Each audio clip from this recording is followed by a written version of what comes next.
I need to tell you something that's a little uncomfortable for me to say out loud, but I'm going to say it anyway, because that's actually the whole point of this episode. I have spent a lot of my life staying quiet when I shouldn't have. Not because I didn't notice, not because I didn't feel it, but because somewhere along the way, I picked up this idea. Some of it's from my faith, some of it's from just being nice, living in a southern environment. You kind of are taught not to make waves, and that speaking up, it is not considered being loving or kind. And that turning the other cheek meant never confronting anything. That if I said the true thing out loud, I become one of those people. You know the type, the ones where the algorithm turns them into a walking argument where everybody's either obsessed with them or they can't stand them, and there's no in between. And I don't want to be that, so I just stay quiet. And what I want to tell you today, what the quiet part actually cost me. It cost me in my business, in some of my creative relationships, and even in my own peace. And what I've learned, some of it the hard way, some of it from a therapist who gave me 2 sentences that changed how I think about every hard conversation I've ever had since then. This one's personal. All you need to do is make believe. All you need to do is make believe. When you can't find your way.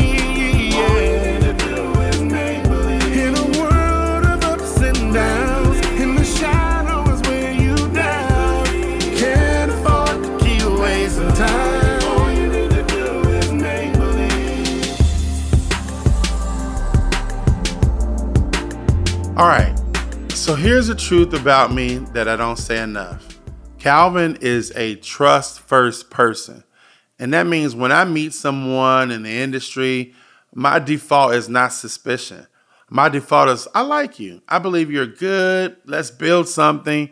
And for a long time, I thought that was just who I was. You can just take it or leave it.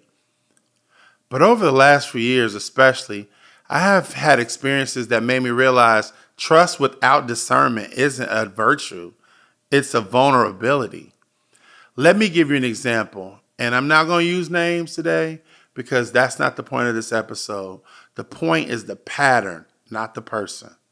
I brought on a contractor one time to help me with a piece of work for a client of mine, somebody I liked, somebody I believed in.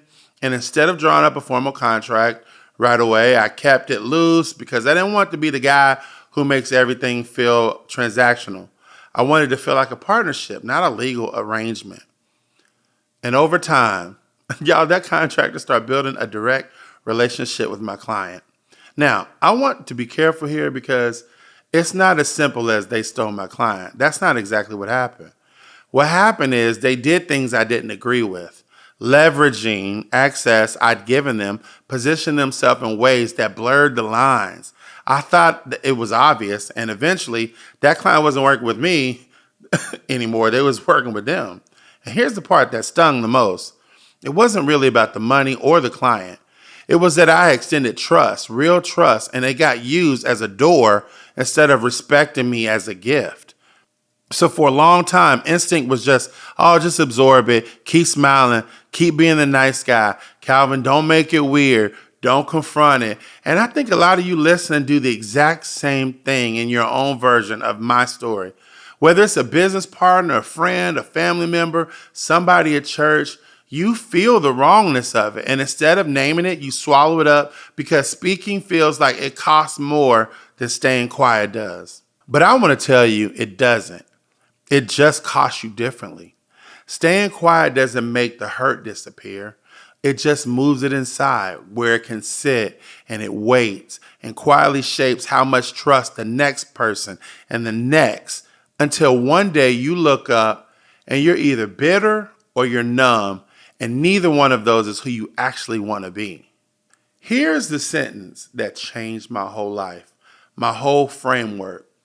My therapist once told me this, and I'll never forget this. She said, Calvin, conflict is growth trying to happen. Hear the word conflict and immediately think danger, something to avoid, something to smooth over, something that means the relationship is failing. But what if conflict isn't the relationship failing? What if it's the relationship trying to become something more honest than it currently is? Every time I avoided a hard conversation, it's because I was picturing the worst. I was picturing the blow up, the awkwardness, the possibility that they get defensive and that I come across as harsh. But what I wasn't picturing was the other side of it, the version where the conversation actually clears something up, where the relationship gets more honest, more solid than it ever was, because now there's the truth of it instead of just politeness. Does that make sense? That's the reframe I want to give you today. Conflict isn't the opposite of a healthy relationship. Avoidance is. A relationship that's never had a single hard conversation, y'all, it's not peaceful. It's just untested. You don't actually know how strong it is until it's had to hold some weight. And here's the second piece that goes right alongside that one because it's just important. Communication at its core is defined as the process of shared meaning. Say that with me. Shared meaning. That means if I say something to you and you hear something different than what I meant, we haven't actually communicated. Even if words got exchanged, that's what miscommunication actually is. It's two people walking away from the same conversation with two different meanings in their head, and they're both convinced that they understand each other. It's about two people who never got to share the meaning. They talked past each other instead of into each other. And once I started seeing conflict that way, it stopped feeling like a fight I was trying to avoid and start feeling like a puzzle that I'm trying to solve, which honestly, it makes it feel a lot scary to walk in. Does that make sense, y'all? Cool. All right. Now, here's where I have to be honest about the part of this I'm still learning. Because I don't want to stand up here like I got this fully figured out, because honestly, I do not. Over the last couple years, I've had more than one experience with people in the creative space who I genuinely thought were my friends, who turned out to be operating from something more like a selfish ambition, where the relationship was less about mutual respect and more about what they could leverage from being close to me. And I'll be honest, it didn't bother me at first because I wanted so badly to believe the best about them. That's just who I am. I extended trust so fast, I gave it generously. But I'm learning slowly to hold two things at once. Staying generous, trust first person, being that guy, while also getting sharper at noticing the early signs before I hand somebody the keys. Now, let me be honest. I have this thing where I'm an optimist, and I love people, y'all. I really do. I think people they smile and they I think they want to be my friends, and I've dealt with rejection, and I just begin to trust people, and I still have a lot of good friends, and I'm grateful for that. But then there has been these relationships where the friendship went out the door and they were leveraging the relationship or just the ideas that I created, and they took it right out from me. And I'm going to talk about that in a future episode. And with situations like that, do they take accountability when something goes wrong? Or do they always have a reason it wasn't their fault? Do they celebrate you, or do they only show up when there's something to gain? Do they respect your boundaries the first time you set it, or do they push on it and see if it'll move? None of that means you stop being generous. It just means generosity and discernment are opposites. They're supposed to work together. I used to think being discerning made me less trusting, less loving, more guarded than I wanted to be. Now I think discernment is actually a form of stewardship. You're not just protecting yourself, you're protecting the people who deserve your trust from getting crowded out by the ones who are just using it. I'll say this too, because I think it's important. Realizing this about a few people in your circle doesn't mean you close yourself off to everybody. That's the trap on the other side of this, and I've watched people fall into that too. They get burned once by selfish ambition, and instead of getting discernment, they get guarded, and across the board, And then nobody gets close enough to actually build something real with them anymore. They're like, you become the hurt girlfriend that don't want to date again. Y'all, that's not growth. That's just a different kind of self-protection dressed up as wisdom. The goal was never to trust less. That's not who I am. The goal is to trust better. Does that make sense? All right, let's keep it moving. So let's say you've done the reflecting. You've actually named what's going on, and you know you need to have this hard conversation. What do you actually do at this point? Here's what helped me. First, I don't try to have these conversations alone in my head anymore. I'm done with that. I talk through it first, sometimes with the therapist, sometimes with my pastor, sometimes I'll call a trusted friend who will tell me the truth instead of just what I want to hear.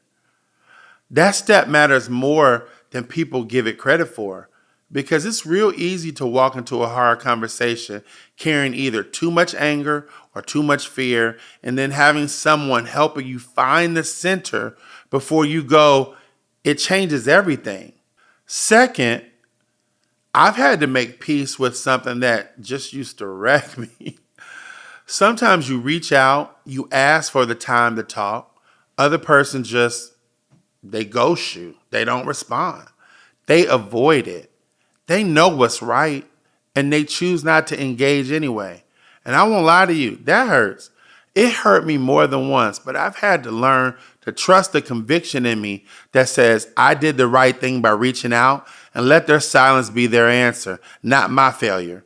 You can't force someone to share the same meaning if they're not willing to show up for it. So that's on them, not you. You know, let me just be honest with you about something. I've been making this T-shirt, and I haven't even revealed it yet. But it said, they said no, I said next. That's something that just I'm telling myself. They said no, they didn't want to deal with you. I'm saying next. I'm not going to sit here and be worried about how that feels. I got to toughen up, you know? I got to keep it moving. And the next doesn't mean that I'm just saying I don't want to be bothered or I don't want to deal with it. I'm just telling myself, like, you're wasting too much time worrying about their rejection or their acceptance. Calvin, move on. They said no, I said next. And that T-shirt's coming to you soon. All right. Now, number 3. This might be the hardest one. I've had to build inner strength to be okay with the possibility that some people won't be around after the conversation. That relationship might not survive, honestly. And I used to think that meant I failed somehow. Now I think about it differently. If a relationship can't survive an honest conversation, it was already standing on something that wasn't going to hold anyway. It's better to find out that now than to keep trying to build on it. And I want to be clear. This isn't easy for me, y'all. Even now, I'm nervous. I still feel the nerves right before one of these conversations. My stomach tightens up. I still rehearse what I'm going to say 5 different ways in my head before I actually say any of it. I don't think the goal is to get to a place where it doesn't feel hard anymore. I think the goal is to do it anyway, nerves and all, because the alternative, staying quiet, it costs you more than the discomfort of speaking ever will. Courage was never the absence of fear. It's just deciding the relationship or the truth or your own peace matters more than the fear does in that moment. So here's what I want you to walk away with today. Because I don't want this to just be me processing out loud. I don't want you to think that I'm just jealous and mad. I want you to actually understand this. Number 1, the next time you feel that you need to stay quiet, ask yourself if you're avoiding conflict or avoiding growth. A lot of times they're the same thing, and naming that thing will change how scary it feels. You just got to call it out. Number 2, before you assume the worst about somebody, check if you've actually gotten to share the meaning yet. A lot of what feels like betrayal is actually just 2 people who never had the conversation. That would have just cleared everything up right then. 3, start paying attention to the early signs. Accountability, celebration versus extraction, how someone responds to a boundary. You don't have to become suspicious of everybody, y'all. You just have to stop being naive about the few who don't deserve the same trust it's everyone else. That's the answer. Number 4, when you do have the hard conversations and they don't respond or it doesn't go the way you hope, let that be information, not a verdict on you.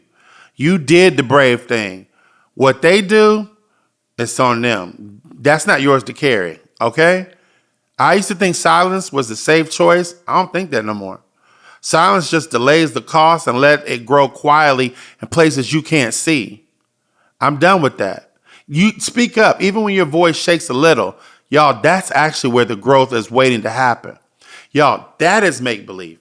That's turning fear of speaking into courage of doing. And with that being said, I'll see you on the next episode.